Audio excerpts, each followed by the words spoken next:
we appreciate Dr. Mark's testimony. I want to introduce to you someone else that has become a good friend and one of the funniest guys actually I've ever met. I wouldn't have ever thought that I would be saying that Robert Spencer is one of the funniest guys that I've ever met, but he actually is. And part of that is, I can tell you, Mark and I do this full time, as does Mr. Spencer. It's a very humorless topic that we deal with.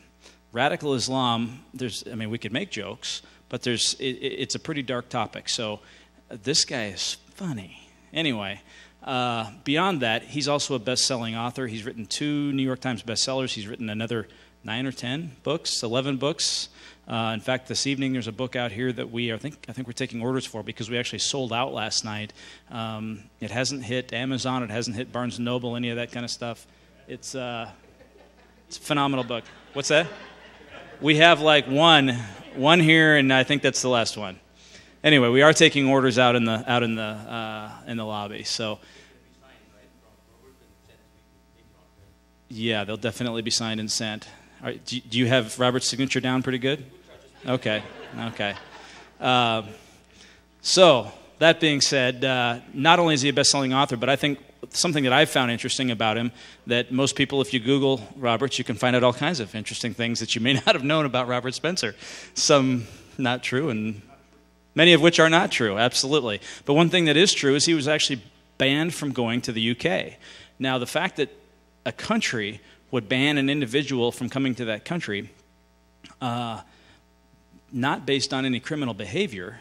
Anyway, he'll get into that. I find it a fascinating topic, and I know he'll delve into it a little bit. But beyond that, we're thrilled to death to have Robert Spencer here with us tonight. It's a real privilege to have him. So, my friend, Robert Spencer.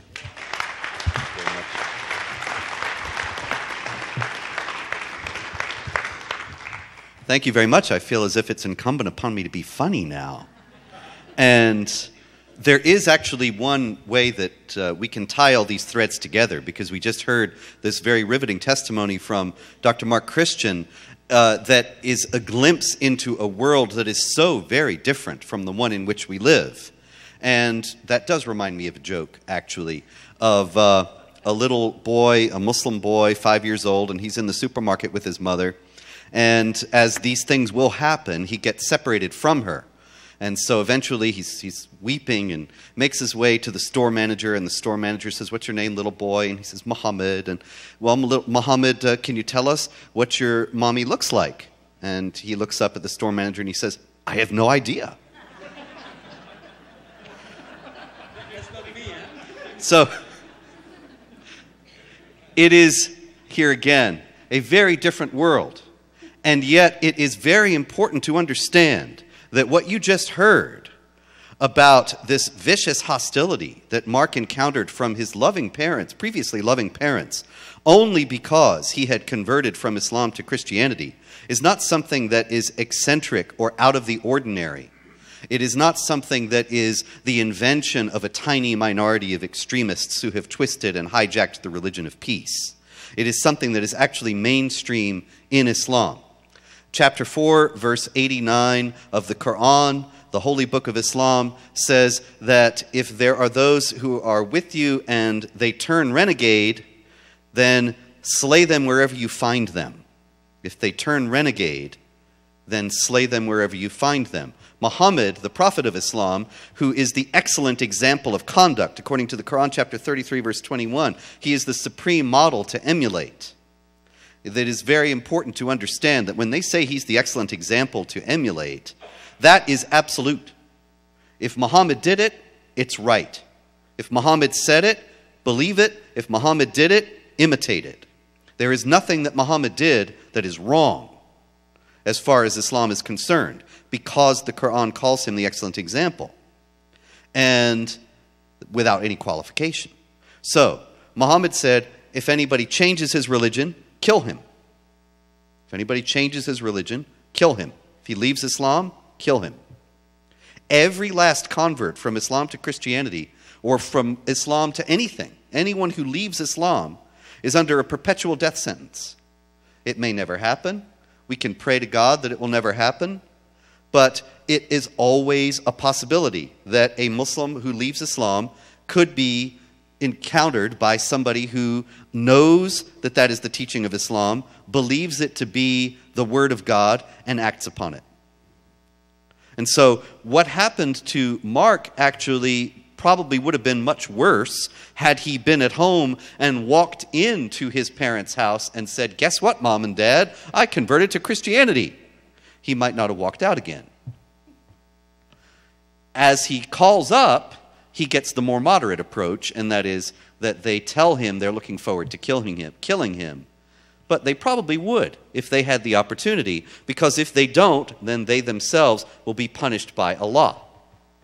So it is very important to understand the Quran and Muhammad, those are the highest authorities in Islam.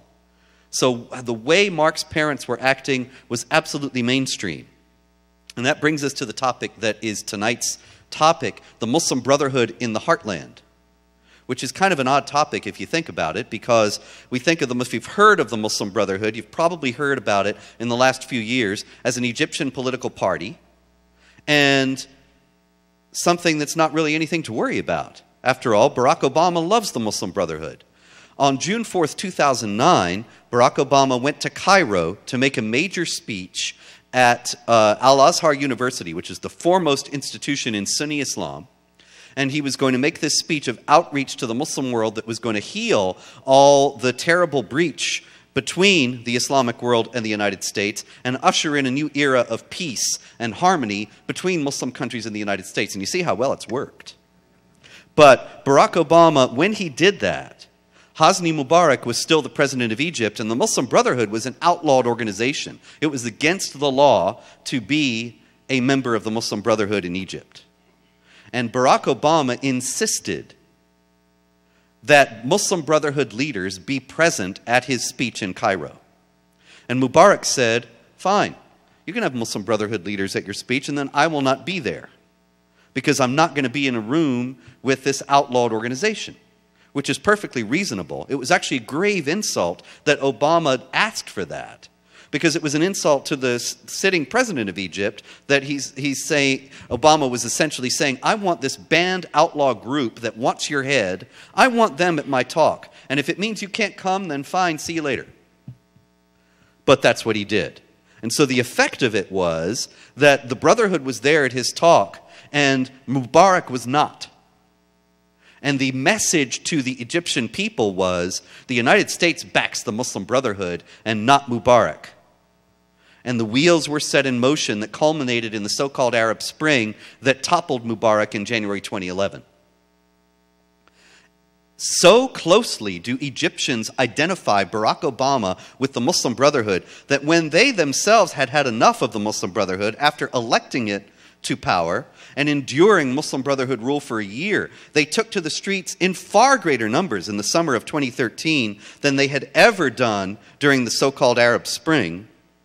And they toppled the Muslim Brotherhood regime. There were protesters in Tahrir Square in Cairo holding up signs saying, "Obama, stop supporting terrorism."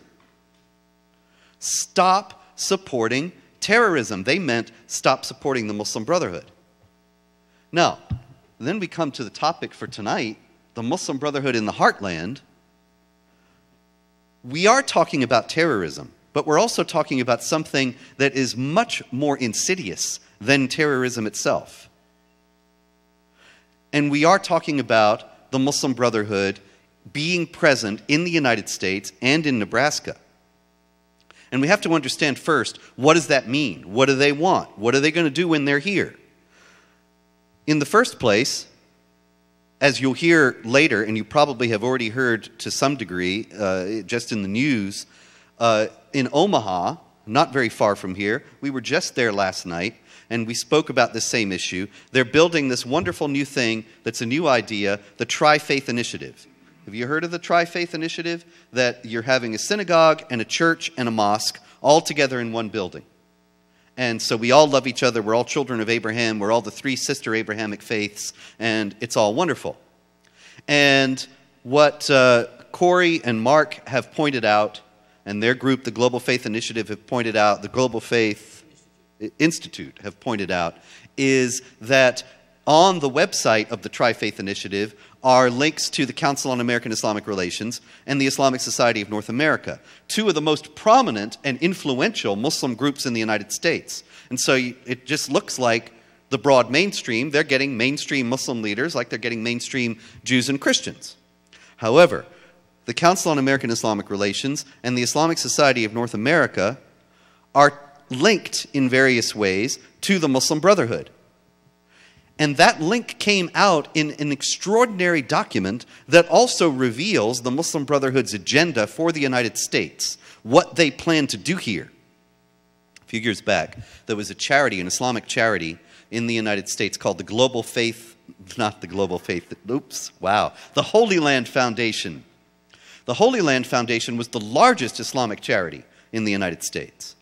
And you usually, you think of charities, they're feeding the poor and taking care of orphans and such. But this charity was sending money to Hamas, the jihad terror group that wants to destroy Israel. And so that, of course, is illegal because the State Department lists Hamas on its list of terrorist groups. It's illegal to give money to a terrorist group. The Holy Land Foundation was shut down, put on trial, and several of its leaders are now in prison. And so that's all great. And even greater, very exciting if you're in my line of work, is that in 2007, when the Holy Land Foundation went on trial, it was revealed that FBI agents had raided their offices a few years back when the first allegations came out and had carted off these boxes of documents from the secret files of the Holy Land Foundation. And they found one of them was an extraordinary document that was the strategic goals for the Muslim Brotherhood in the United States. It was never intended to be discussed here by you and me. It was never intended to be public. It was a private, internal document of Muslim Brotherhood leaders laying out their strategy for the United States. Now, it's a very interesting document in many, many ways. And you got my books up there. I wrote this book in 2008, Stealth Jihad, that examines that document at great length. But the main thing about it, for purposes of time here tonight, is that it says, and I quote, "The brothers must understand that their work in America is a kind of grand jihad in eliminating and destroying Western civilization from within." Eliminating and destroying Western civilization from within by their hands and the hands of the believers, so that it falls and Allah's religion is victorious over other religions. Did you catch that? By their hands. By whose hands? By the hands of those in Western civilization. Exactly. By the hands of us. By our hands. That they were going to persuade us or bamboozle us or fool us into destroying ourselves, so that Allah's religion would be victorious over other religions, which is a political statement. It is a religious statement, but Islam is a political system as well as a religious one. And it has a political agenda, and that agenda is authoritarian and supremacist. And at variance with constitutional principles in numerous ways, notably the denial of the freedom of speech and the denial of the principle of the equality of rights of all people before the law. It institutionalizes discrimination against women, discrimination against non-Muslims and other groups. And they're going to make us do this. How are they going to do that? Well, the document talks about a civilization jihad and how they will essentially get into the West, and then by means of various deceptions and various stratagems, they will ultimately conquer and overwhelm the West. Now, what does this have to do with the Tri-Faith Initiative in Omaha? In the first place, it has a very direct connection because that document also listed the allied organizations in the United States that were playing out that agenda of eliminating and destroying Western civilization from within and making us help. And among those groups were the Islamic Society of North America and the Islamic Association for Palestine. The Islamic Association for Palestine no longer exists. It was also shut down because it was also funding Hamas. But two of its core leaders, Nihad Awad and Omar Ahmed, founded a new group coming out of it and called it the Council on American Islamic Relations. So you have the Council on American Islamic Relations and the Islamic Society of North America, the two groups that are cited on the Tri-Faith Initiative website, and they are directly implicated in an internal Muslim Brotherhood document in being involved in this work of eliminating and destroying Western civilization from within. Now you might say, well, this is all paranoid, hysterical conspiracy talk. But actually remember, that Muslim Brotherhood document was never intended to be seen by us. It was never intended to be released. It was just a strategy sheet so that people would understand the big picture and what they were trying to do. It also must be emphasized that that goal of eliminating and destroying Western civilization from within and of fooling us into helping, where does that come from? Is it something the Muslim Brotherhood made up? Are they part of that tiny minority of extremists that's hijacked the religion of peace that we've all heard about from the president and others? Actually, what they are trying to do is core Islamic doctrine, core Quranic teaching. The Quran tells Muslims to fight against those who do not obey Allah and His Messenger, and do not forbid what He has forbidden, even if they are of the people of the book. The people of the book is the Quran's term for Jews and Christians and a few other groups. Until they pay the jizya, which is a tax, with willing submission and feel themselves subdued. So the agenda of the Muslims, as per the Quran, the holy book of Islam, is to fight against Jews and Christians until we submit, until we accept the overlordship of Islam, and pay a tax as a gesture of that submission. And in Islamic law, there were also various other kinds of humiliating and discriminatory regulations that mandated, that made sure that the Jews and Christians would always know that they were under the overlordship of the Muslims. They couldn't build new houses of worship or repair old ones, could not hold authority over Muslims, so they were relegated to the most menial jobs in society, had to step off the street if a Muslim was coming, like in the old Jim Crow South. All sorts of things to make sure that they knew that they were paying the price of rejecting Allah and Muhammad and the Quran. Now, this is an essentially political program, because obviously a government of the people and by the people and for the people, a government that derives its just laws from the consent of the governed, a government that guarantees that all men are created equal and are endowed by the Creator with certain unalienable rights, that doesn't fit with a group of people that's subjugated and acknowledging the overlordship of another and is denied basic rights that the overlord group enjoys. Those two things are incompatible.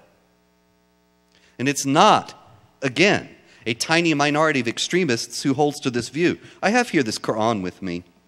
I picked this up over in London. I'm not allowed to go to London anymore because of not anything that I have done. I haven't robbed any banks or cut off any babies' heads or anything of that kind. What happened was I said that Islam is unique among the religions of the world in having a developed doctrine and theology and legal system that mandates warfare against unbelievers, which is sort of like saying the sky is blue. It's just a fact. It is what it is. You can say, well, isn't it hateful that you say the sky is blue? You're bigoted and full of rage and hate, but it's just, sorry, the sky is blue. I didn't color it. There it is. Islam has a doctrine of warfare against unbelievers. I didn't make it up, but there it is. So the British Home Office, the Queen, you know, and her minions, sent me this letter saying, you said this, so you can't come in. They are, in other words, totally capitulating to Islamic supremacist groups that don't want these truths to be known. So they are totally in the power of exactly the kind of phenomenon that I'm talking about, that Islamic law forbids non-Muslims to criticize Islam or to speak critically about it at all.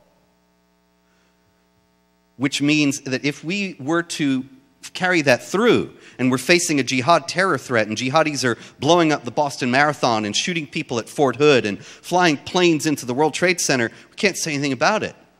Because they're grounding their actions in Islam, they're explaining them and justifying them by Islam, so we can't talk about it. This is what they want. And the effect of that will be that the jihad itself will then advance unimpeded and unopposed because nobody will be able to say anything about it. And that situation is very advanced in Britain. Now you can't talk about it. And those who do get barred from the country. But the fact is that I got this Quran in Britain. I got it at the Finsbury Park Mosque. I was over there in 2009, and I did what any American tourist would do when you're in London. I visited the local mosques. And I went to the Finsbury Park Mosque. The Finsbury Park Mosque was kind of notorious a few years back because there was an imam there. He's now in prison in the United States because he was trying to set up a jihad terrorist training camp in Portland, Oregon.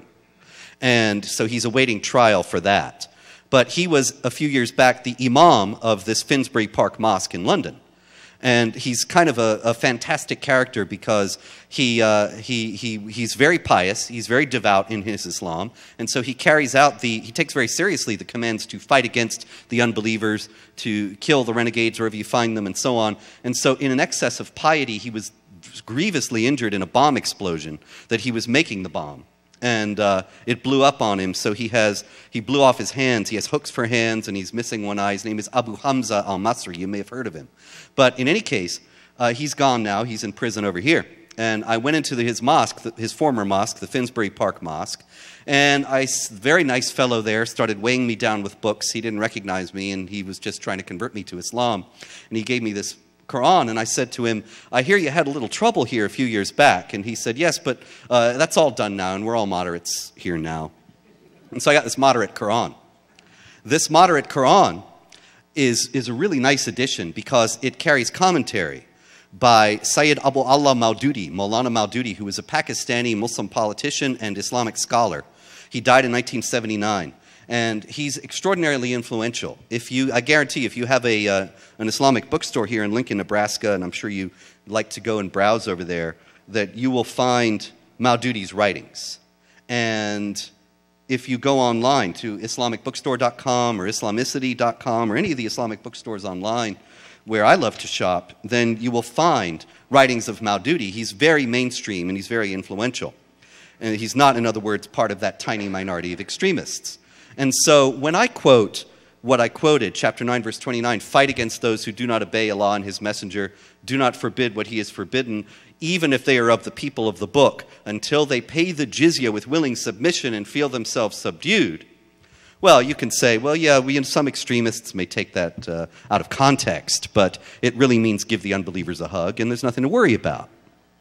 So let's go to what Maududi says about it, because what Maududi says about it has far greater authority than what I do. Maududi actually is a Muslim, was a Muslim, very influential and powerful Muslim leader whose works are still widely read. And so in this moderate Quran that I got at the newly moderate mosque, this is the moderate interpretation of that verse, according to Maududi. The purpose for which the Muslims are required to fight. Note the required. It's not optional if you're a Muslim. You've got to fight. The purpose for which the Muslims are required to fight, it doesn't mean that all of them are going to, but they're required to, is not, as one might think, to compel the unbelievers into embracing Islam. In other words, they're not trying to force us to become Muslims. And that's actually something you hear quite often, that it's a little bit slick, it's a little bit deceptive, that Islamic spokesmen on TV will say, we're not forcing conversions. Islam forbids that. We're not trying to force people to become Muslim. Jihad has nothing to do with forcing people to become Muslim. And the people who hear it think, oh, that means that it's really just an interior spiritual struggle. It's all about peace. It's not really about fighting at all. But that's not what they said. They said it was not to force people to become Muslim. Maududi explains what it is for. Rather, its purpose is to put an end to the suzerainty, the rule of the unbelievers, so that the latter are unable to rule over people. Political statement. The latter, unbelievers, are unable to rule over people. That means no non-Muslim government is safe or has any right to exist. The only legitimate government is an Islamic one. The authority to rule should only be vested in those who follow the true faith. Guess what the true faith is? Unbelievers who do not follow this true faith should live in a state of subordination. Anybody who becomes convinced of the truth of Islam may accept the faith of his or her own volition. The unbelievers are required to pay jizya, poll tax, in return for the security provided to them as dhimmis, protected people of an Islamic state. Jizya symbolizes the submission of the unbelievers to the suzerainty of Islam. Okay. Still, you might say, okay, so they have Muslim Brotherhood groups on their website, and the Muslim Brotherhood is dedicated to eliminating and destroying Western civilization from within. And mainstream Islamic teachers say that non-Muslims have absolutely no right to head governments or to be leaders of states.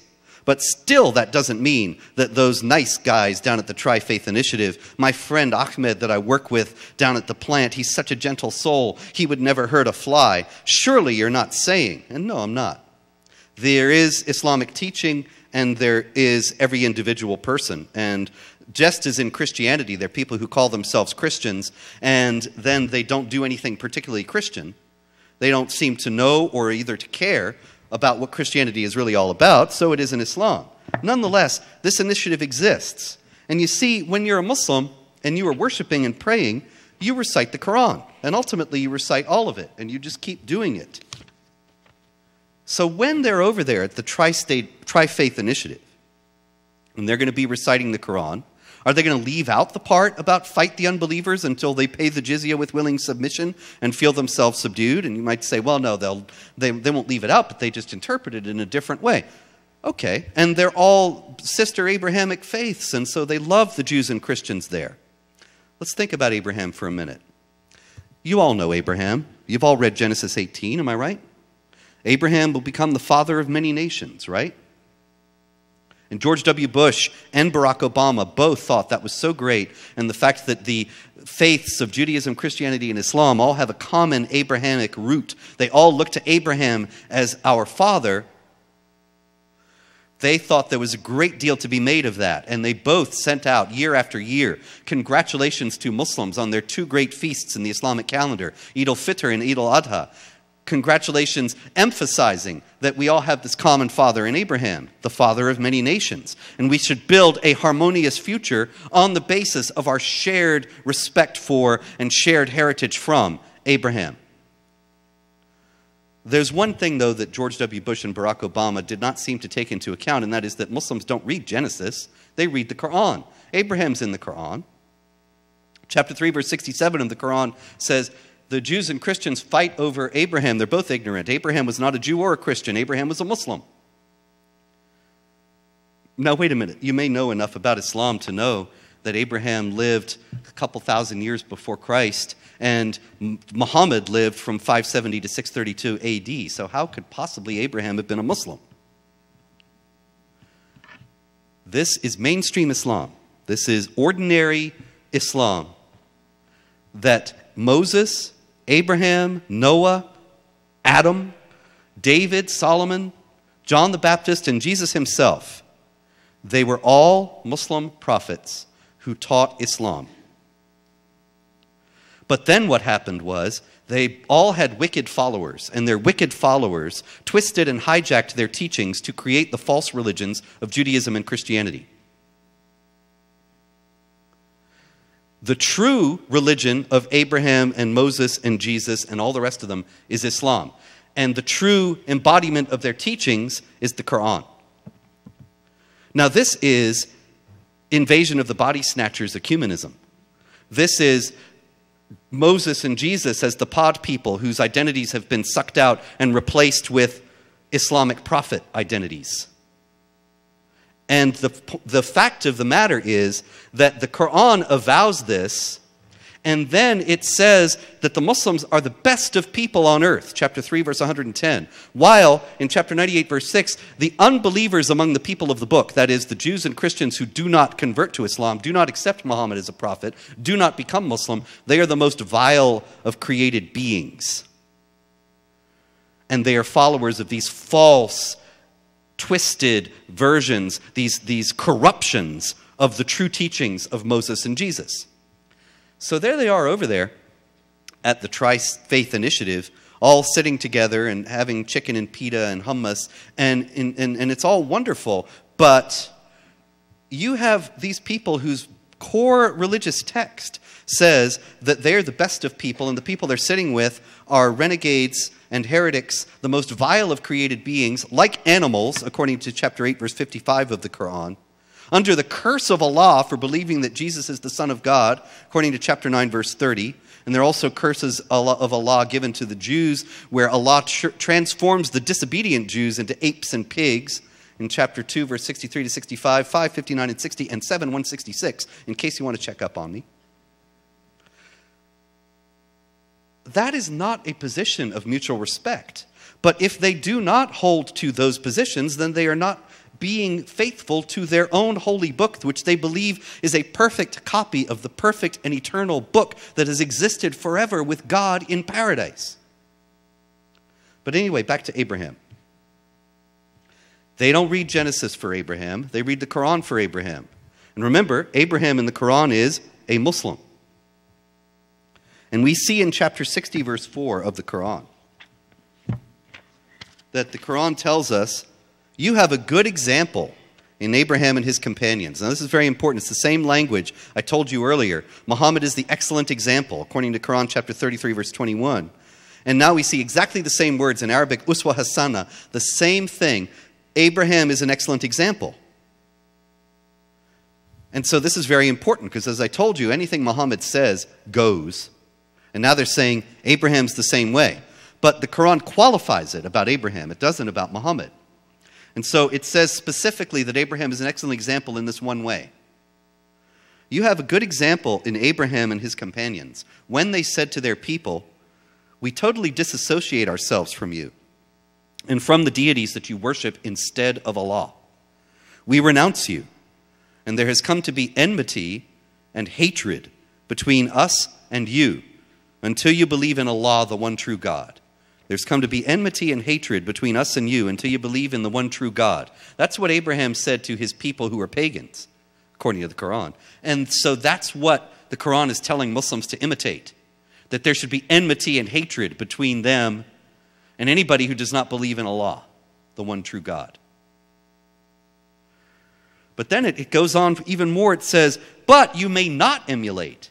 Abraham is not an excellent example. You may not emulate Abraham in his saying to his father, certainly I will pray for forgiveness for you. So you have to hate the unbelievers and not even pray for forgiveness for them like Abraham did. In chapter 5, verse 51 of the Quran says, don't take Jews and Christians as your friends and protectors. So why on earth are these Muslims in the Tri-Faith Initiative, if they take this book seriously as the word of Allah, the perfect, unaltered word of Allah? You know, you have Bibles maybe with the words of Christ in red.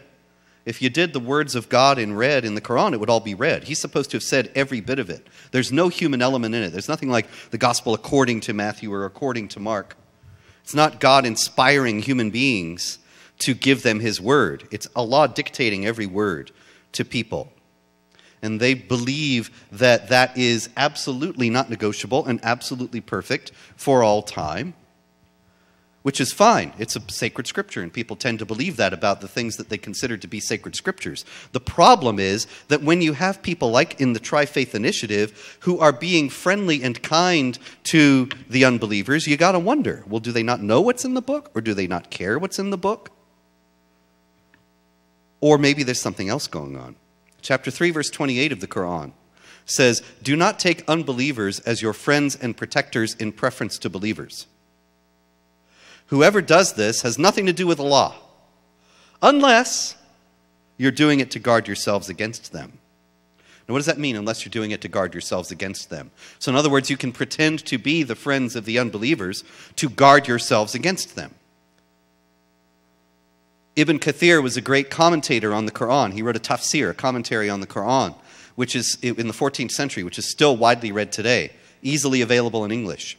You can go to the same bookstore when you're stocking up on Maududi and get Ibn Kathir. And Ibn Kathir explains this verse by quoting a companion of Muhammad, one of Muhammad's, you could say, apostles, one of the people who were always around him and following him, one of his early followers. the analogy is not quite exact. Muhammad is the apostle of Allah, according to Islam, and then the people around him, his followers, are his companions. That's the word that's used. But in any case, one of them, Abu Darda, said, this means we smile in the faces of some people, but behind their backs we curse them. We smile in the faces of some people, but behind their backs we curse them. And it is standard Islamic doctrine. Well, let's go to Maududi on it, and he'll tell us what it means. You don't have to believe the Islamophobe. This means that it is lawful for a believer, helpless in the grip of the enemies of Islam and in imminent danger of severe wrong and persecution, to keep his faith concealed and to behave in such a manner as to create the impression that he is on the same side as his enemies. Create the impression that he's on the same side as his enemies. Now, you can say, yeah, but it says severe wrong and persecution, and that's not happening to Muslims. Well, if you ask them, it is. If you read the writings of the Council on American Islamic Relations and the Islamic Society of North America, they'll tell you that there's this terrible tide of Islamophobia and attacks on innocent people, which are, of course, obviously never justified, and discrimination against Muslims in the U.S. This is nonsense, of course. FBI hate crime statistics year after year show that anti-Semitic attacks against Jews are 8 times to 10 times more common than attacks on Muslims, which are way low on the list. Not that even one is justified. But the point is that they are trying to create the popular impression that Muslims are an oppressed, discriminated against minority in the United States because of hysteria over jihad terrorism and inherent racism. And some Muslim leaders have even said that there's a war on Islam in the United States. And so that would be the severe wrong and persecution that can make a Muslim behave as if he were on the same side as his enemies. Now, am I saying definitively that this is what these Tri-Faith Initiative people are doing? Absolutely not. I don't know what's in their hearts. I've never met any of them.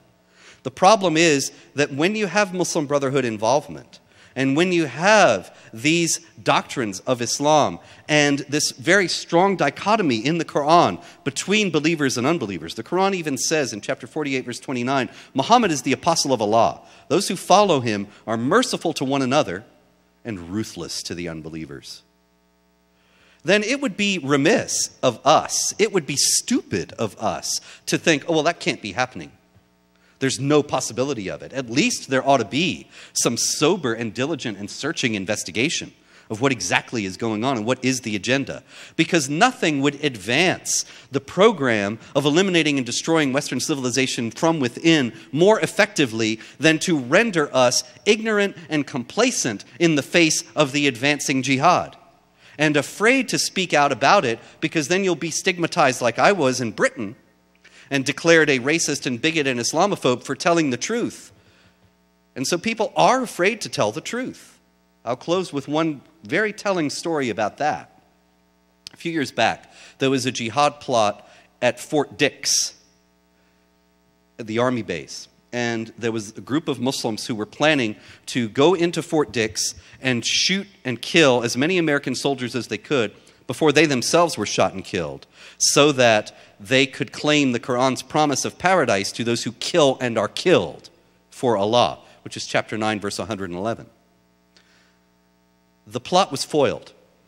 The plot was foiled by a 17-year-old guy at a video store. Not by the FBI, not by the cops, by a guy at a video store. Because these plotters, they liked to watch bloody jihad videos. They had beheading videos, they had shootings, they had it all on VHS tapes. And so they took it to the video store and they said, "Can you put these on DVD for us?" And so the kid is working and he's seeing all these horrible images go by. And so he goes to his manager and he says, "Dude," you know how they talk today, these kids. "Dude, I've been seeing some really weird stuff," he didn't say stuff, "on these videos. Should I go to the police or would that be racist?" True story. Because groups like the Council on American Islamic Relations and the Islamic Society of North America, Muslim Brotherhood groups in the U.S., have done such a number on us since 9/11. They've made people afraid. They've made people think, if I speak out, they'll kill me, they'll destroy me, and they will. They'll get you banned from countries.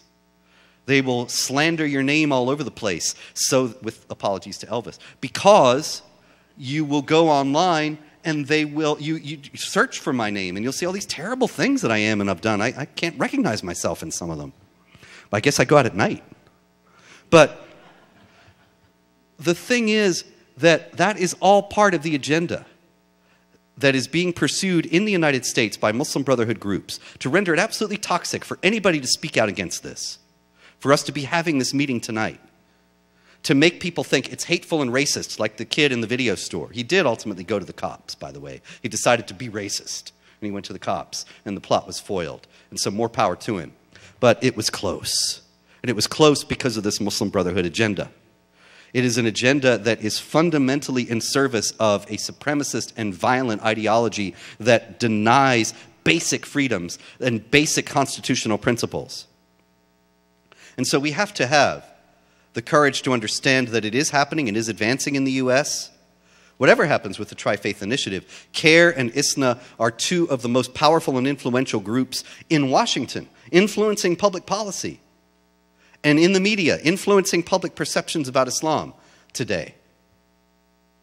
There is nobody who's going to save us from this but us. There is no army. It's not a shooting war. There is no state that is representing it. This is a war of ideas, and our ideas are better, and that's why we will win. We have the truth on our side, and that's why we will win. But it's not a guaranteed victory. You know, God says, the Lord says, I am with you always, even to the end of the age. And that we know that in the book of Revelation, everything works out great in the end. But the Lord never gave us a guarantee that Christianity would survive or that free societies would survive in any given area. Egypt that Mark grew up in was 99% Christian before the Arab invasion in the 7th century. Where did all those Christians go? They didn't go anywhere. They're still there. They all became Muslim, not because of the irresistible appeal of Islam, but because it was so hard to live under that subjugated status that they ultimately converted, just to be able to live a decent life.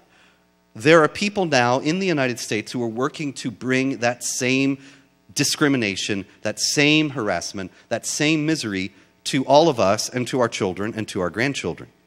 We have to speak out. We have to work with those, you know, there are half the seats here. Where is everybody else? It's up to you to bring them back when we're here next year to talk about the state of things and what we've done in the meantime. Then we'll have this house packed. And we will never give up and never stop standing. But if we don't stand, nobody else is going to stand for us and take care of it. There is no doubt that the truth will prevail. But remember that there is an old saying that pray as if everything depends on God, but act as if everything depends on us. And it's true that Christianity, that the Lord Jesus Christ never says that we should just be passive and wait for him to take care of it all. It is up to us to act, to try to preserve a decent society and future for our grandchildren, our great-grandchildren, and our great-great-grandchildren. If we do not, there's one thing that's certain, is that this brotherhood agenda will continue to advance, and they will be enslaved under it.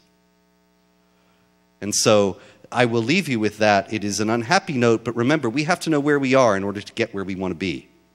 And as difficult as it may be, we have to assess the situation honestly and go from there to the place where truth will prevail. And by our efforts and by the help of the Lord, it certainly will. Thank you very much.